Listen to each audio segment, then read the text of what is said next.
Final ಆಗುತ್ತೆ sir, ಬಹಳ ದಿನಗಳ ಕನಸಿರೋದು. ನೋಡಿ, ಕ್ಯಾಬಿನೆಟ್ ಡಿಸಿಷನ್ನು ಇವತ್ತ ತೀರ್ಮಾನ ತೆಗೆದುಕೊಳ್ಳಿಕ್ಕೆ ಕರೆದಿದ್ದೀವಿ. ಹೆಚ್ಚು ಕಡಿಮೆ ಕ್ಲಿಯರ್ ಆಗುತ್ತೆ ಅಂತ ಭಾವನೆ ಇದೆ ನನಗೆ.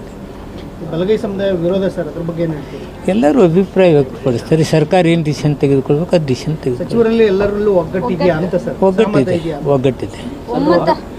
ಒಗ್ಗಟ್ಟಿದೆ, ಒಮ್ಮತ ಇದೆ. ಹಿಂದೆಯೇ ಒಮ್ಮತ ಇದ್ದಿದ್ರೆ ಇದು ಇಷ್ಟು ತಡ ಆಗ್ತಿರ್ಲಿಲ್ಲ. ನೋಡಿ, ನಾವು 17ರಂತೆ ಈಗಾಗಲೇ ಅಸೆಂಬ್ಲಿಯಲ್ಲಿ ತಂದು ಪಾಸ್ ಮಾಡಿ ಗವರ್ನರ್ ಸಹಿ ಹೋಗಿದೆ. ಇದಕ್ಕಿಂತ ಒಗ್ಗಟ್ಟಿಲ್ಲೇನು ಬೇಕು? ಇದಕ್ಕಿಂತ ಒಮ್ಮತ್ತಿಲ್ಲೇನು ಬೇಕು? 17 ಮೇಲೆ 15-60 ರೇಷಿಯೋ ಹಂಚ್ಕೊಳ್ಳೋದು ಒಂದಿದೆ. ರೋಸ್ಟರ್ ಬಿಂದುದ ಬಗ್ಗೆ ಚರ್ಚೆ ಆಗ್ತದೆ. ಅದು ಬಿಟ್ಟರೆ ಏನಿದೆ? ಸರ್ಕಾರಕ್ಕೆ ಮನಸ್ಸಿಲ್ವಾ?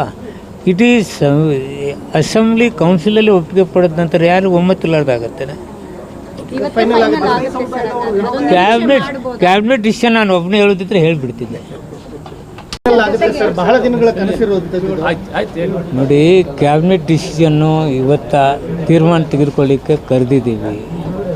ಹೆಚ್ಚು ಕಡಿಮೆ ಕ್ಲಿಯರ್ ಆಗುತ್ತೆ ಅಂತ ಭಾವನೆ ಇದೆ ನನಗೆ.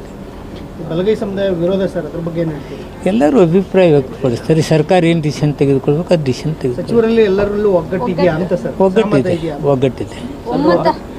ಒಗ್ಗಟ್ಟಿದೆ, ಒಮ್ಮತ ಇದೆ. ಹಿಂದೆಯೇ ಒಮ್ಮತ ಇದ್ದಿದ್ರೆ ಇದು ಇಷ್ಟು ತಡ ಆಗ್ತಿರ್ಲಿಲ್ಲ. ನೋಡಿ, ನಾವು 17ರಂತೆ ಈಗಾಗಲೇ ಅಸೆಂಬ್ಲಿಯಲ್ಲಿ ತಂದು ಪಾಸ್ ಮಾಡಿ ಗವರ್ನರ್ ಸಹಿ ಹೋಗಿದೆ.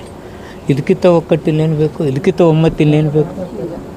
17 ಮೇಲೆ 15-60 ರೇಷಿಯೋ ಹಂಚ್ಕೊಳ್ಳೋದು ಒಂದಿದೆ. ರೋಸ್ಟರ್ ಬಿಂದುದ ಬಗ್ಗೆ ಚರ್ಚೆ ಆಗ್ತದೆ. ಅದು ಬಿಟ್ಟರೆ ಏನಿದೆ? ಸರ್ಕಾರಕ್ಕೆ ಮನಸ್ಸಿಲ್ವಾ? ಇಡೀ ಅಸೆಂಬ್ಲಿ ಕೌನ್ಸಿಲಲ್ಲಿ ಒಪ್ಪಿಗೆ ಪಡೆದ ನಂತರ ಯಾರು ಒಮ್ಮತ್ತಿಲ್ಲಾರ್ದಾಗತ್ತೆ? ಕ್ಯಾಬಿನೆಟ್ ಡಿಸಿಷನ್ ನಾನು ಒಬ್ಬನೇ ಹೇಳೋದಿದ್ರೆ ಹೇಳಿಬಿಡ್ತಿದ್ದೆ.